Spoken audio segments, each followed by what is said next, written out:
नमस्कार मेरे साथियों, स्वागत है एक और नए सेशन में। दोस्तों, आज के सेशन में बात करेंगे रीट मुख्य एग्जाम्स 2026 के लिए।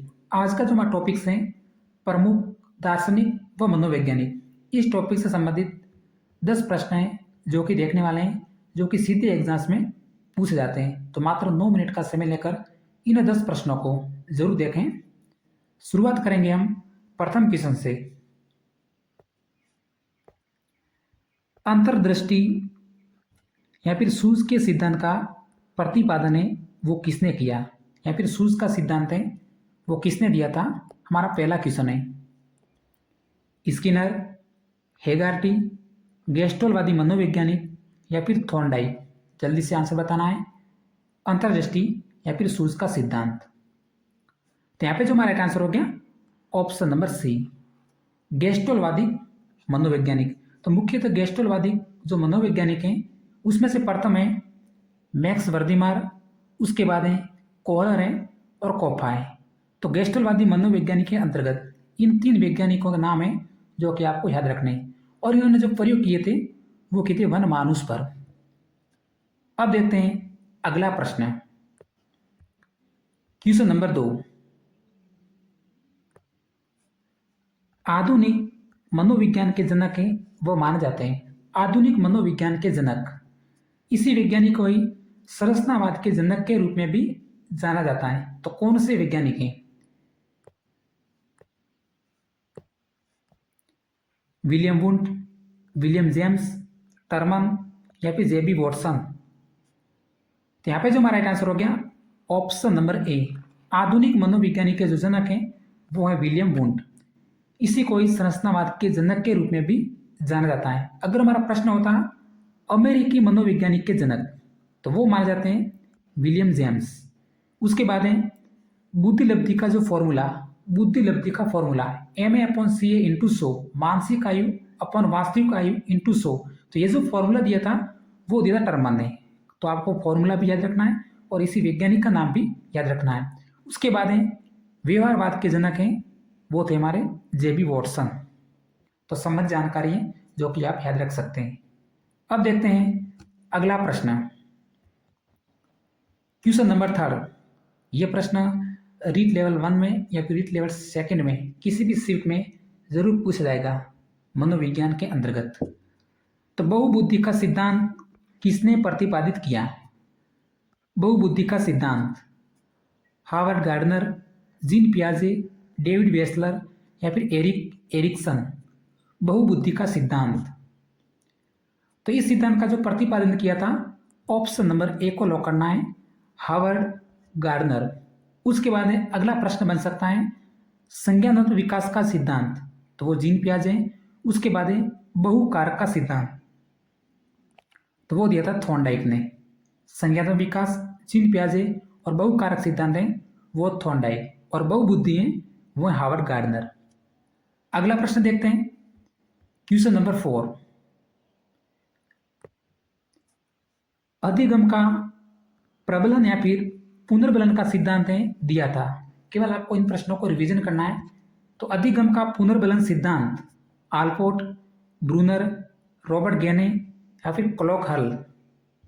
पुनर्बलन का सिद्धांत, तो यहाँ पे जल्दी से हमें लॉक करना है ऑप्शन नंबर डी है जो कि हमारा राइट आंसर है क्लॉक हल।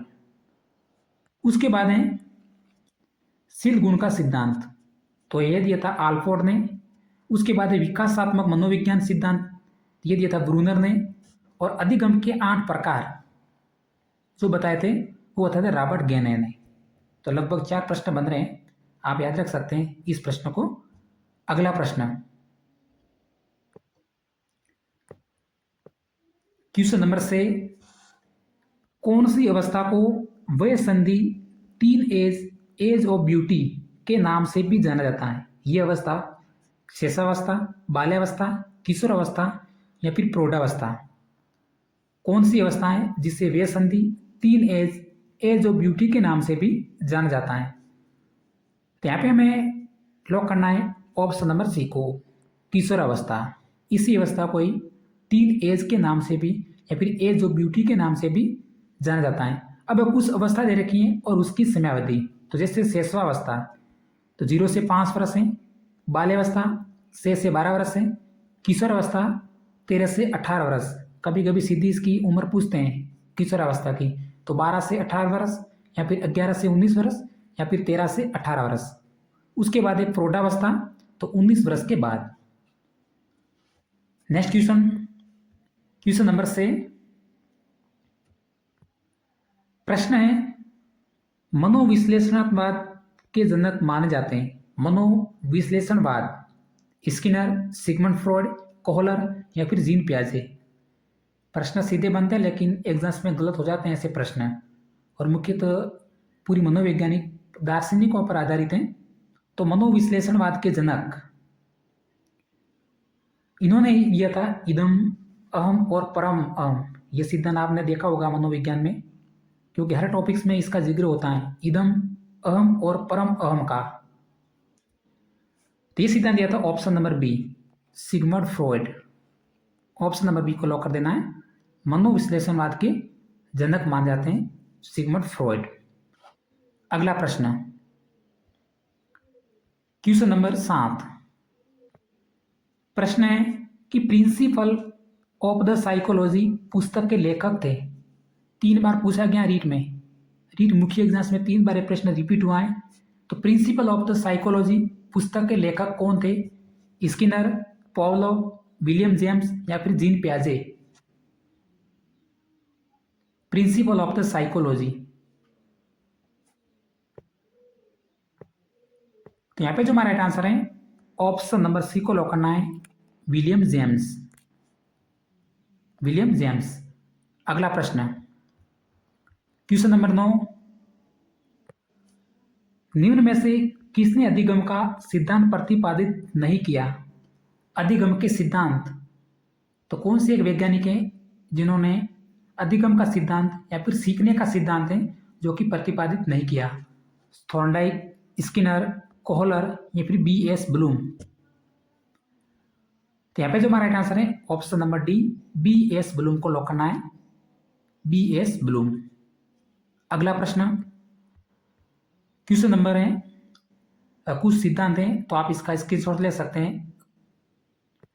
जैसे स्किनर, तो क्रिया प्रसूत अनुबंध का सिद्धांत स्किनर है।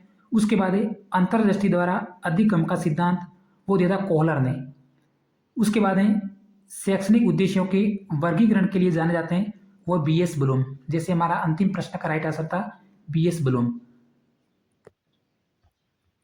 क्वेश्चन नंबर 11, क्वेश्चन नंबर 10 है और अंतिम प्रश्न है, भाषा विकास का सिद्धांत दिया।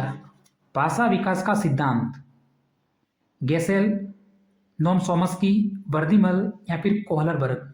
अगर आपके एक प्रश्न में 2 प्रश्न आएंगे तो सामाजिक में जैसे हिंदी सब्जेक्ट हैं, SST सब्जेक्ट हैं या फिर ड्रिट लेवल 1 में कुल मिला के 5 से 6 प्रश्न जरूर आएंगे इस टॉपिक से संबंधित।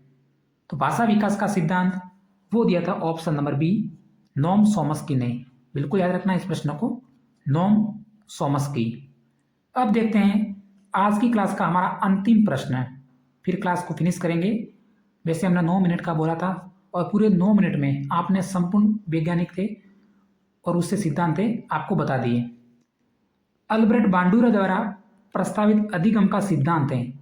अल्बर्ट बांडुरा द्वारा प्रस्तावित अधिगम का सिद्धांत, तो वो है ऑप्शन नंबर डी, सामाजिक अधिगम का सिद्धांत। एक बार जो देखना है ताकि कन्फ्यूजन न हो। तो प्यारे साथियों, आज के सेशन में इतना ही।